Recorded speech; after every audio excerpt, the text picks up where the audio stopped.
Movie House Cinemas, proud sponsors of Conversations with Gerry Kelly. Treat yourself to a movie. Relax in VIP recliner seating without the VIP price tag. At Cityside, Glengormley, Mackara and Coleraine. Enjoy the show.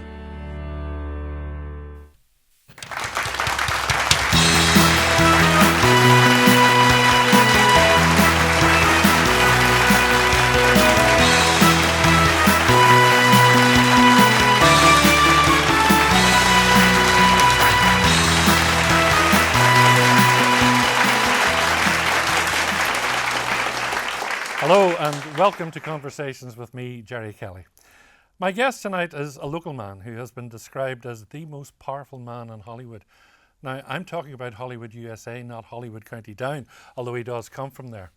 Paul Tweed is an internationally renowned libel lawyer, still based in Northern Ireland, who has successfully represented scores of A-list celebrities, including Britney Spears, Sylvester Stallone, Johnny Depp, Harrison Ford, the Kardashians, Liam Neeson, among many others.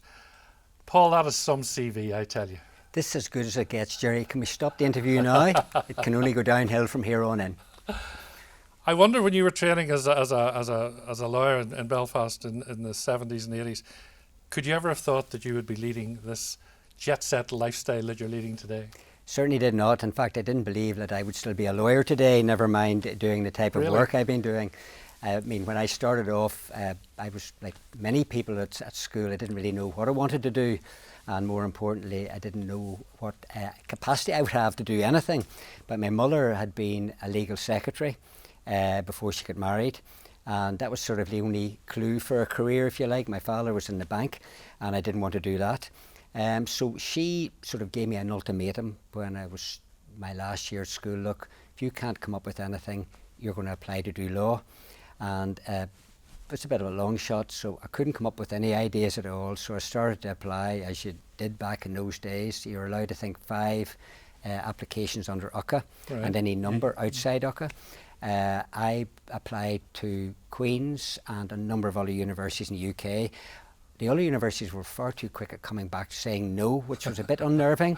But after due consideration, Queen's made me an offer, and I did what I've done all my life. I managed to scrape through my A-levels and got enough just to get into Queen's and no more. It was a 4-year course then, and I started off, and it really was a step into the unknown. And at the time, I decided to live at home initially. The troubles were still going, as well, of course, and I sort of comforted myself with the other rejections I'd got, on the basis that nobody wanted anyone from Northern Ireland, and I didn't ask around too much to find that, you know, a lot of my contemporaries, funny, they were making exceptions for them, but not for me. Well, you went through Queen's, you came out as a lawyer, and your first job as a lawyer, you were really dealing with personal injury claims. But all that changed in 1986. And I can remember this as well. Tell us about a little article that appeared in the Sunday World newspaper that year. That's right. A very small article appeared alleging that 2 of the top senior counsel of their day had been caught fighting over the last chocolate eclair in a Hollywood cake shop. Now, that's Hollywood County Down, yes, as opposed to California. I remember this. Yes. And the 2 counsel, Bob McCartney and Des Bowl, Bob would be one of the top civil counsel, Des Bowl criminal side. And at the time, in fairness to McCartney, you know, he had an incredible reputation, still has. I mean, he right the way through his career.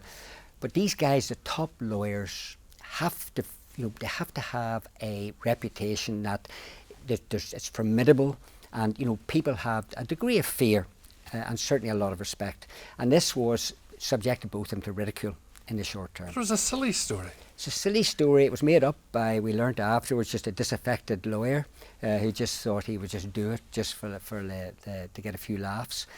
And I would have thought at the time, if a Sunday World was smart, all I had to do was print a clarification and say, look, you know, okay, this was made up, somebody's given it to us, we're sorry or whatever. And that would have been the end of it.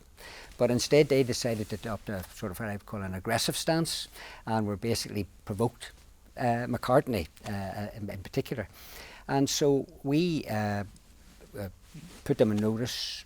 They'd get every opportunity to set the record straight, refused to do it, and eventually the case ended up before a Belfast jury. Seven individuals picked randomly, had to hear the case for about 1.5 weeks. And what was the outcome of that case? The outcome was, after hearing, particularly after McCartney's evidence, was where he was able to relate. He was from a working class background, big family on the Shankill Road, and he was able to express his feelings to the jury and get the message across. And they awarded him £50,000 each, which is a lot of money then, a lot of money now. And Sunday World actually quite wisely decided not to appeal it, and so that stood. Wow. Well, that started you out on the course that you have since been on. And the next big one, again, I can remember this as well. This was the Barry McGuigan, the boxer, against the promoter, Barney Eastwood. That was a massive case at the time. You represented Barney then? Absolutely, I represented Barney. I'd been acting for him in a number of other skirmishes between him and McGuigan and other issues in the run-up to this big case, which took place in the early 1990s. And there was a lot of friction. Barry had lost his world featherweight title in Las Vegas. It was quite a controversial situation, the heat, etc. But he made an allegation, and basically, he was given every opportunity to retract, say sorry, look, and we move on. As in all my cases, because I regard every case that I've taken on then and since as a failure if my client ends up in the witness box and has to go through the stress of a hearing. I do everything I can to settle, and 98% of my cases get resolved, and that's over a 45 year period. And there's no reason in cases that, of defamation, somebody's telling the truth and somebody's not telling the truth. It is black and white, and you have to give each side an opportunity to get out of it with good face. In that case, we couldn't settle it. Barney Eastwood and I then set off to the United States. We toured with a couple of trips out there. We interviewed the fight referee, the judges, the commentators, the sparring partners, everyone who would have known what McGuigan's fitness was in the run-up to the fight. And we both came back absolutely satisfied that, look, we're going to win this case. There's no way they're going to be able to produce evidence to counter it. So, unfortunately, in libel cases in Ireland, unlike in the United States, there's still trial by ambush. We don't have to say who our witnesses are, whether if you're for the plaintiff or if you're for the defendant. Nobody knows till the case opens what sort of evidence the other side are going to produce, except what has been pleaded in the written documents. But so far as witnesses are concerned, we don't have to tell the other side who we're calling. The Eastwood case took it to the extremes, because it started off, Barney Eastwood had made a last-minute offer to Barry to say, look, unfortunately, Barney had lost one of his sons, very young in his 20s, and he had suggested, look, a donation to the Royal Victoria Hospital Intensive Care Unit. And that would have started? And that would have started. And that was in the eve of the hearing, and it would have been over. But no, that was rejected out of hand. And as I say in the book, I give it in more detail. I say the circumstances of that rejection, I must say, inflamed me, never mind my client. But anyway, the case ran for 5.5 weeks. It was the longest running libel action of its day. And they produced on the first day a doctor who had apparently examined McGuigan during the time he was out training in the States. And we thought, we couldn't get hold of this doctor, so it looked a bit sort of worrying, if you like, from our perspective. So the case ran day after day. Different witnesses were called, and it was literally a roller coaster. It was up and down, up and down. Very hard to tell which way or what the jury were thinking. They gave nothing away. Their faces were impassive the whole way through, and both Barry gave his evidence, Barney gave his evidence. We had well-known figures from boxing commentators, Harry Carpenter. It was a real case celeb of its day, and it certainly gave it. And at the 5.5 week mark, I actually had a neighbour who was a judge who came over to me, and this was within days of the jury being told to go out to reach their verdict, and he said, "Look, Paul, you're very young. You've put your reputation on the line. You're going to lose this case. Like, everyone loves wee Barry, basically, and you can't win it." And I was absolutely confident with Barney. I think we were probably the only two people absolutely confident in the case. And the jury came back with an award of £450,000, which was certainly a record for Northern Ireland. I think it was probably a record for Ireland at that time, if not the UK. And it was just sensational. The court just erupted. So Barney won it. Barney won the case. that sort of cemented your position in this world. Yeah. But it's a big step from a local case like that, which had global audience, I have to admit. But to be represent Johnny Depp or the Kardashians, how did you make that leap into that rarefied world of celebrity? Well, there were a couple of breaks I had, lucky breaks, and that there's no other way of describing it. I mean, we all go through life, you know, we think we're king of the hill, but the reality is you require a bit of good fortune. And that case gave me, first of all, the feeling of the international feel. We were out in the States, all our witnesses were basically either US based or European based. And one of the witnesses was a lawyer called Jimmy Binns, based in Philadelphia, and he actually played himself in Rocky IV and Rocky V. Actually played the Boxing Commission Rocky V.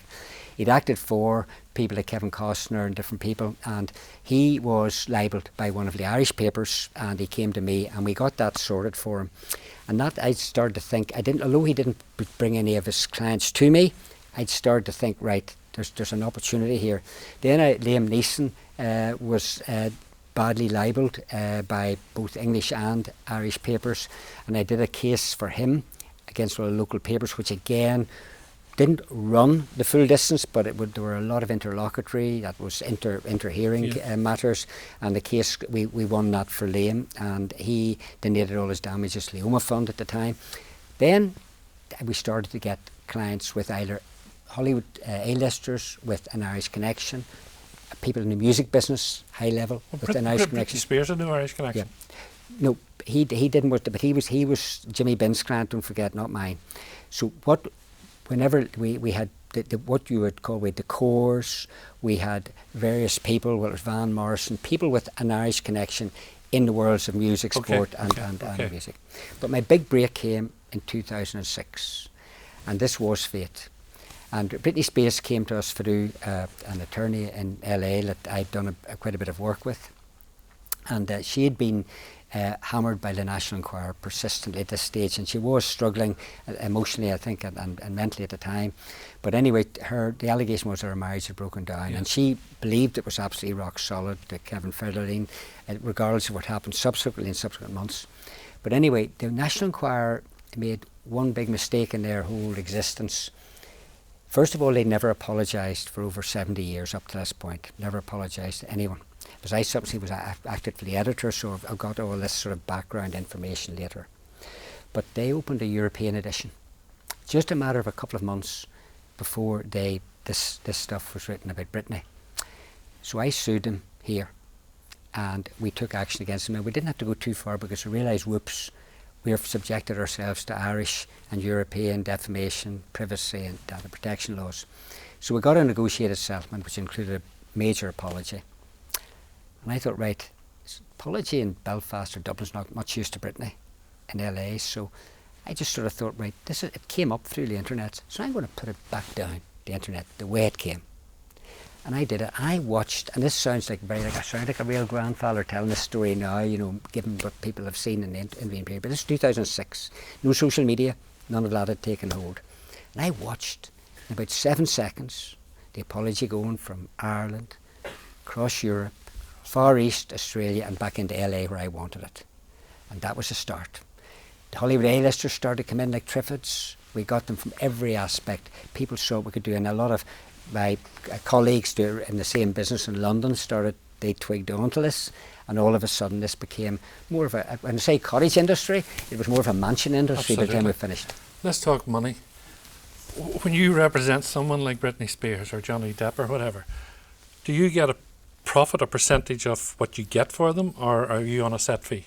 We're paid by the hour. I'm not allowed to take a percentage of damages. The law societies that regulate me in the various jurisdictions don't allow me to do that. So we would be on an hourly rate. So you've got to be sure you're going to recover the monies. Of course. And in the Republic of Ireland, I can do it if I choose to do it on a no-win, no-fee. I'm not allowed to do no-win, no-fee in Northern Ireland. And then in England, there are various CFAs that we can incorporate. So I'll not bore you with all that detail in that, Gerry. But the bottom line on it is, the libel courts are not for the faint-hearted. No. You know, they're most certainly not. And although it's very easy for people to say, look, you know, could Britney not have turned the other cheek, or J-Lo not have turned the other cheek, or whatever, does it really matter? The public depend on people with a profile and with financial backbone to take on not so much the mainstream media anymore, but to take on the likes of Meta, the likes of X, the likes of Instagram, because they've got financial war chests that are bigger than most governments. Correct. So you were dependent. You know, the single mother who's trying to bring up a couple of kids whose partner's been threatening her on Facebook or online or on Twitter or whatever like that. There, she's not going to have the financial or other ability to be able to take on these platforms or publishers. So we depend on people with the profile or with the financial wherewithal to basically set the precedent that makes it easier for the ordinary man in the street to take legal action. I've so many people to talk to you about. Prince Andrew. Now, I know you never represented him, but you did advise him not to appear on that infamous interview with Maitland. Yep, absolutely. Look, at the end of the day, I've acted for his ex-wife, Sarah Ferguson, for a long time, and his daughters and other members of the family, but not Andrew, and it's quite important to remember that. He was being advised, the palace had appointed advisors for him. But obviously, as a result of me going over to consult with Sarah, for instance, you know, he would be in the room and there would be conversations. And obviously, the possibility of him doing a media interview only came up sort of in the latter stages before it happened. But in any event, about 3 months before the Newsnight interview, he called me and said, look, coming over to Portrush to do, there was something to do with the golf there again. I don't play golf. It was the Open, I think it was, yeah. And he said, look, are you free to come up for a cup of tea in the morning, 9 o'clock, blah, blah. There's a couple of things he wanted to talk to me about, nothing to do with Newsnight or whatever. So I went up, had a chat with him. But when I was driving into the car park at Portrush Golf Club, there was this bank of photographers at the perimeter fence. And I'm a media lawyer, so immediately my mind started to work. This could be interesting here. So I spoke to him and I said, look, sir, do no harm probably for you and I to have a walk. But at this stage, the pressure was mounting up on him over the Epstein and the Virginia Giuffre scandal. And it was starting to get fairly intense in the background. And, you know, he had always maintained this absolute innocence in the whole thing, absolutely robustly, which he still does to today. So I thought, look, this do no harm for him to be seen walking with the defamation lawyer. Doesn't have to say anything. Doesn't have to do anything. I don't have to say anything. Clever. And so he said, but he didn't see that. His idea was he wanted to show me the first tee or whatever it was. And he started, we were walking along, he's telling me all this stuff about golf. Meant nothing. I played pitch and putt, age 12 and a quarter, and that's it. And I'm going, look, that's very interesting. And I could hear the clicking going on in the background of the cameras. But you advised him not to go on this programme? So anyway, I did, the clicking was all. The next day, I got what I wanted for him. Headlines right across the UK and Ireland. Prince Andrew consults defamation lawyer. And he got about 4 or 8 weeks of fairly calm. The media were not at him just as much as they had been prior to that. Then I get a call. He mentioned during one of the meetings I was having with Sarah, look, we're talking to the BBC, blah, blah, blah. And I said, what about? And I said, you're not going to do it. That's absolute madness. Absolute madness. I said, and I would say that to any client. This is not Prince Andrew. Any client. You do not, the difference between the court of public opinion and the court of law is a court of law, you are prepared for it and you put your case out in writing, and more importantly, you see the other side's case in writing and you can prepare yourself to give the answers you want to give for the effect that you want to give. It's not that you're covering anything up, but you can see, but to go into an interview with Gerry Kelly unprepared is insanity. I did take my notes even though I haven't written them down, Gerry. So because you don't know what's going to be asked. You do not know, you're a professional. But you do your job. It was a car crash interview. Absolute car crash. And his chief of staff had rung me just about a week beforehand, said he's decided to do it. I said, are you mad? This is madness. Do not let him do this. And then she said, Paul, look, I'll have to ring you back. And the phone went down. And that was the end of it. Louis Walsh. Yep. Louis was another one that you represented because they started there was newspaper headlines about some sexual offence that Louis committed in some nightclub. Yeah. And Louis, I know this for a fact, was devastated by that. He will tell you even more than devastated. I mean, and I know, like, he had to live with it for many, many months, and that's one of the flaws of our legal system, is it takes so long to get case into court. Regardless of the outcome. Regardless of the outcome. It doesn't matter whether it's a defamation case or a criminal case. Like the length of time is horrendous. So people are actually almost serving their time before it gets to court, and regardless whether they get off or not. Mud sticks. Mud sticks. Louis was up the walls, and you know the Sun were unrepentant, even though we were able to produce evidence they could not possibly been there. And it was only whenever the person who made the allegation was convicted of fabricating the story, of basically putting out giving false evidence to the police and whatever. It's only whenever that conviction came that I think the publishers of The Sun realised, whoops, we have a problem here. And by that stage, the case was ready to go, was ready to roll. And again, it settled. We negotiated a settlement beforehand, 450,000. It's a big number, again, by any standards. And Louis, about 500 grand in euro terms. It was almost too late, wasn't it? Like, it was a year and a half after. And people remember the initial headline. They totally remember. They don't remember the results. Exactly. And this is the big difficulty. And people talk about why damages are so high in defamation cases, and they compare it to the damage you get for a broken arm or the loss of a leg. It's a completely different scenario. People can have their lives absolutely destroyed.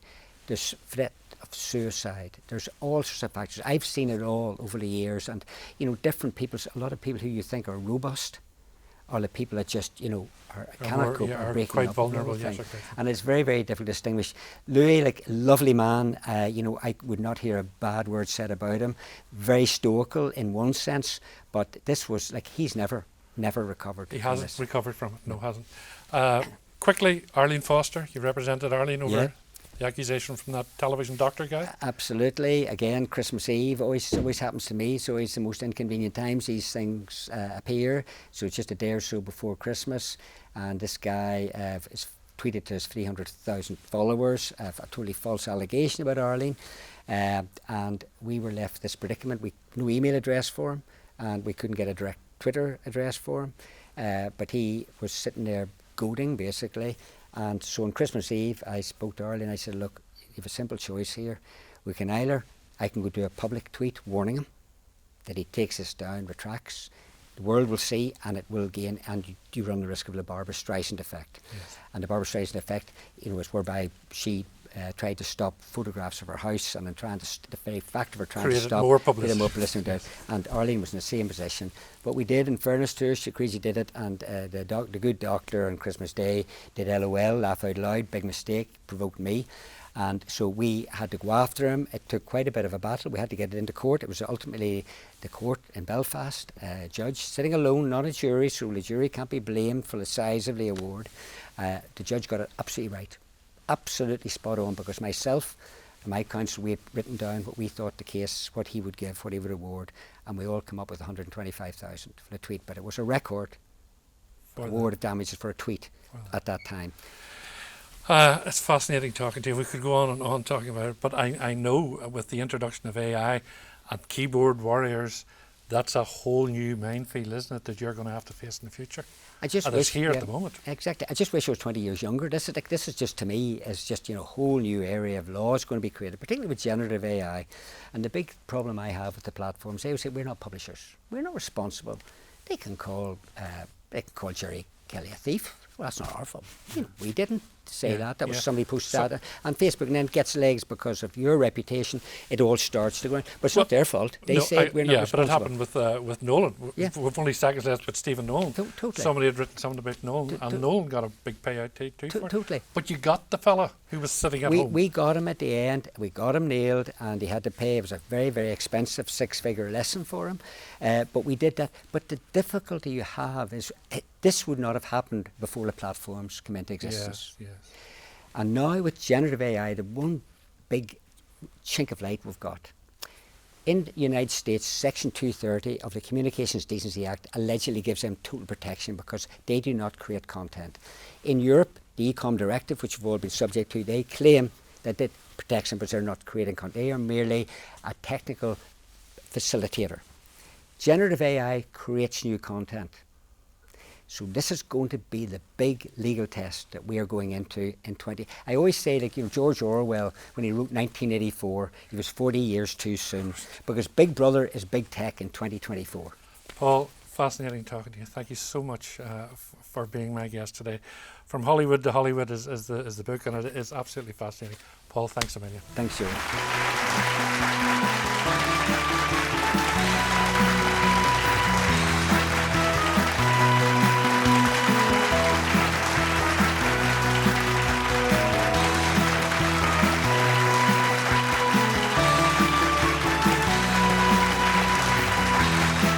Paul Tweed's book, From Hollywood to Hollywood, is available at all good bookshops.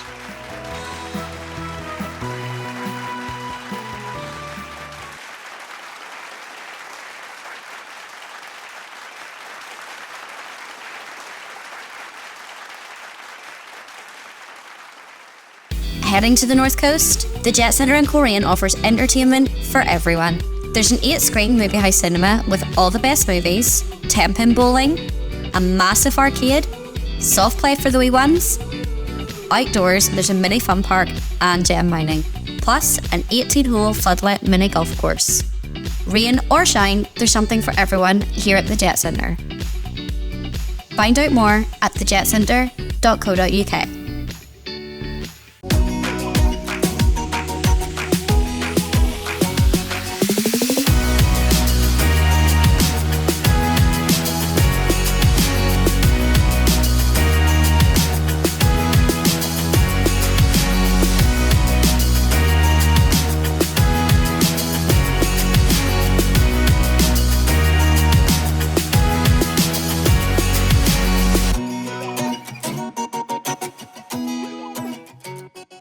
For 35 years, we have shared unforgettable stories on the big screen with you.